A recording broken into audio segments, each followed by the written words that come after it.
I walked into work carrying a small bouquet of tulips. They weren't for a promotion. They were for the new CEO who was taking over the company. My late mentor had built. Before I could even congratulate her, security appeared beside my desk. She smiled, pointed toward the exit, and said my career was over. What she didn't know was that 2 days earlier, I had quietly signed documents that would change everything by sunrise. For 23 years, I gave everything to that company. I worked weekends, skipped holidays, and watched it grow from a struggling office into a business worth millions. My old boss always said loyalty mattered more than titles. When he retired because of his health, everyone expected the transition to be smooth. The new CEO arrived on Monday morning with cameras, executives, and a polished speech about a new era. I genuinely wanted to welcome her, so I bought fresh tulips on my way to work. It was a simple gesture of respect. She looked at the flowers for barely a second. Then she called security. She announced in front of everyone that the company needed younger people with fresh ideas, and that my position had been eliminated immediately. She told me to leave my badge, clear my desk, and never return. The office went silent. I carried the tulips back to my car with shaking hands. No arguments. No anger. Just silence. Because 2 days earlier, my retired boss had invited me to his home. He explained that the board had secretly approved a long-term ownership transfer after years of planning. He trusted me to protect the company from people who only cared about power. The legal papers had already been signed, witnessed, and filed. The agreement would become active the following morning. Until then, I was legally required to remain completely silent. So, I drove home, placed the flowers on my kitchen table, and waited. The next morning, my phone exploded with calls.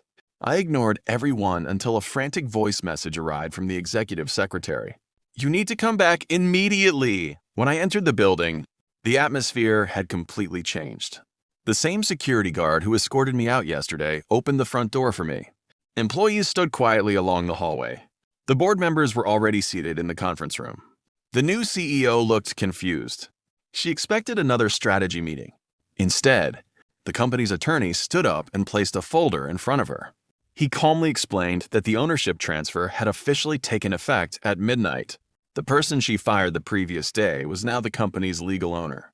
Her smile disappeared instantly. The room was completely silent. She tried explaining that it had all been a misunderstanding. She claimed she was simply restructuring. She even apologized for acting too quickly. But every employee in that room had watched exactly how she treated someone she believed had no power. The board didn't need another explanation. They had already seen her character. I thanked everyone for attending. Then I made my first decision as owner.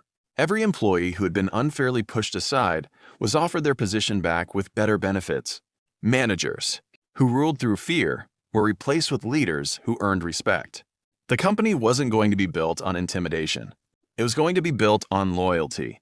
Before leaving the conference room, I picked up the same bouquet of tulips from my office. This time, I placed them in the reception area with a small note. Respect costs nothing. Losing it can cost everything. No one said a word. They didn't need to. The lesson had already been learned. The flowers. I carried out the building in humiliation and came back through the front door as a reminder that titles can be handed out overnight, but respect must be earned every single day.